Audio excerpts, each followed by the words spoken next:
жаза қазақ тілім, жаза ғажап дінім, баянды боп азат күнім, бағың таймаса. Сәлеметсіздер ме, білім алушылар? Бүгін біз сіздермен Абай Құнанбайұлының «Сегіз аяқ» атты өлеңі туралы әңгіме өрбітпекпіз. Алыстан сермеп сегіз аяқ өлеңі Абайдың 1889 жылы жазған өлеңі. Әрқайсысы 8 тармақты 25 шумақтан тұрады. Бұл қазақ өлеңіне қосқан шумақтың үлгісі. Сегіз аяқ демегі 8 жолдан қайырылған шумақтар болғандықтан айтылған. Сегіз аяқ ұлы ақынның жазушылық еңбегінің орта тұсында туған үлкен бір белдей, әрі мол, әрі бар жағынан көркем келісті шыққан зор шығарманың бірі. Бұл өлеңнің түрі де осы шаққа дейін ақын жазып келген өлеңдердің үлгісінен басқаша. Өзінен бұрын ешкім таппаған қиын ұйқасты шебер түрге Абай әдейі арнап ән де шығарады. Бұл да өлеңнің мазмұны мен мақсатына ақынның ерекше зер салғанын көрсетеді. Алғашқы өлеңге де арналған бастаудан соң Абай «Қайнайды қаның, ашиды жаның, мінездерін көргенде» деген ызалы толқын атып, аттап түскенде өзі тірлік етіп отырған бұзық ортаның дертті кескінін бейнелейді. Содан бірлік кеткенін, ел іргесі тозып бара жатқанын әшкерелей келіп, осы жаманшылықтардың себебін де айтады. Тамағы тоқтық, жұмысы жоқтық аздырар адам баласын деп, жеке адам үшін, тұтас қауым, халық үшін де ең қадірлі, қажеті еңбек екенін айтады. Сегіз аяқтың ішінде Абай әр жерде өз күйігін қосып отырады. Ауырмай тәнім, ауырды жаным, қаңғыртты қысты басымды деп өз ішіндегі ой толқыны, у толқыны екенін танытады. Бірақ бұл қасиетті уайым жеке бастың сыры емес. Мақсұт алыс, өмір шақ деуменен Абай халық үшін қамырық шегетінін танытады. Не ол емес, бұл емес, менің де күнім күн емес дегені, немесе болмасқа болып қаратер, қорлықпен өткен қу өмір дегені, және де қайғылы ойының басынан кешетін жалғыздықты айтқан моласындай бақсының жалғыз қалдым, тап шыным деген барлық жолдар сөзбен жазылған емес, қанмен жазылған. Шумақ 5 буынды тармақтар мен 7-8 буынды тармақтардың жүйелі түрге үйлесіп араласуынан түзілген. 4 түрлі дыбыс үндестігіне негізделген үйлесім бар. Мұнда 3 және 6 тармақтар алыстан байланысады да, қалған көршілес тармақтар өзара үйлеседі. Келте тармақтарда бунақ 3 буынды және 2 буынды болып келеді. Сегіз аяқ өлеңінің алдыңғы 2 тармағында ақындық ой қорытылады. Шебер мүсінделген бұл өлең түрі қазақ поэзиясында оқшау тұрған туынды.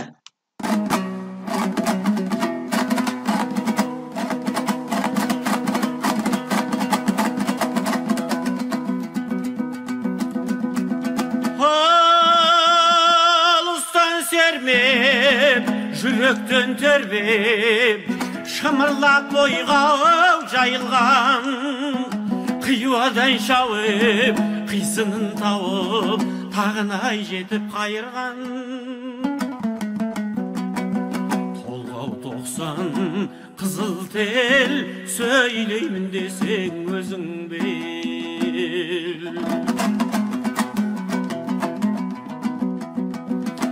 Өткірдің жүзі, кестенің бізі, өрнегін сендей сала алмас. Білгенге маржан, білмеске арзан, надандар бәрі ала алмас. Қиналма бекер, тілмен жақ, көңілсіз құлақ ой қолар.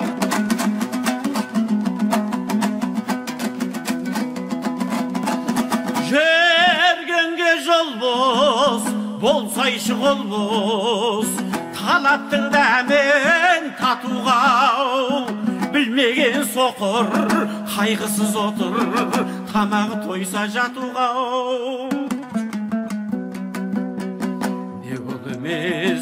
бұл емес, ай менің де күнім, күнім емес.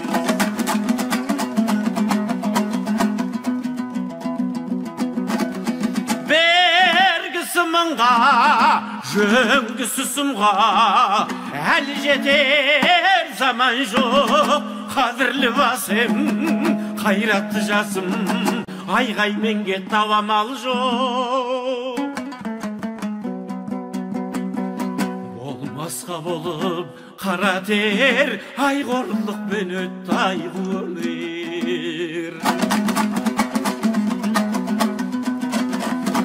Қайнайды ғанең, ашиды жанең, мінездерің көргенде жігерлен сілкін, қайраттан беркін деп насихат бергендей.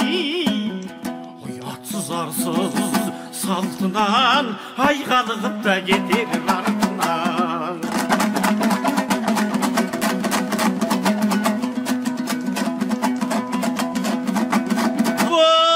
Болмасын кекшіл, болсайшы көпшіл, жан аямай кәсіп қыл. Орынсыз ыржаң, болымсыз қылжаң, болама дәулет нәсіп бол. Еңбек қылсаң, ерінбей, тоядау қарның тіленбей.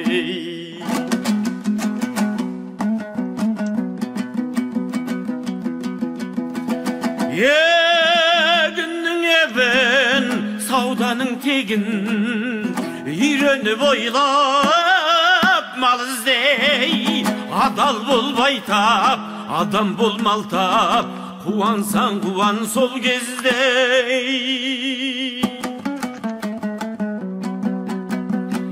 Біріңді қазақ, бірің дос, көрмесең істең бәрі ай бол.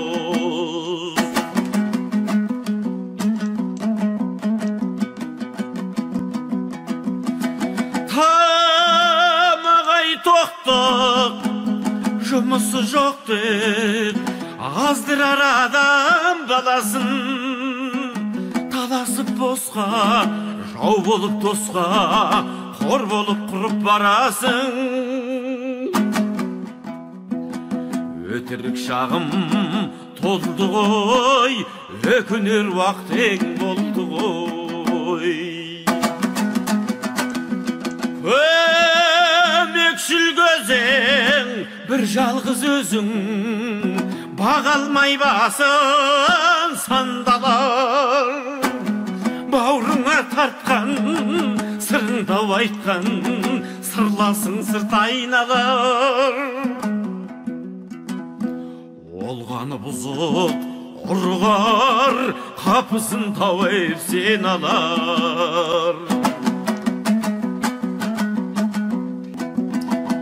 Жартасқа бардым, күндайғай салдым, онан да шықтау жаңғырып.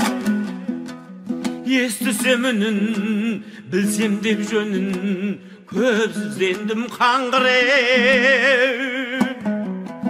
Баяғы жартас, бір жартас, қаңқ етер түктау байқамас.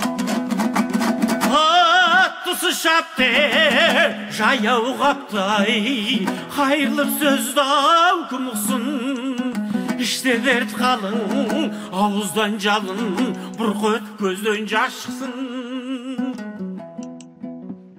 Күйдірген соң шыдатпай, ай қоядау мекен жылатпай.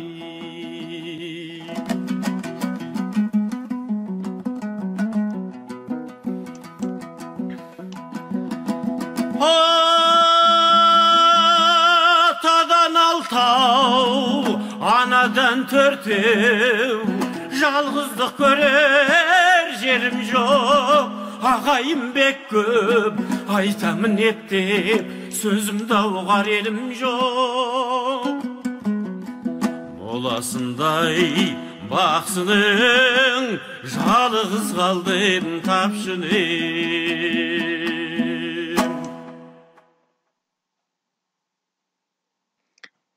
Енді үйге берілетін тапсырманы тыңдап алыңыздар.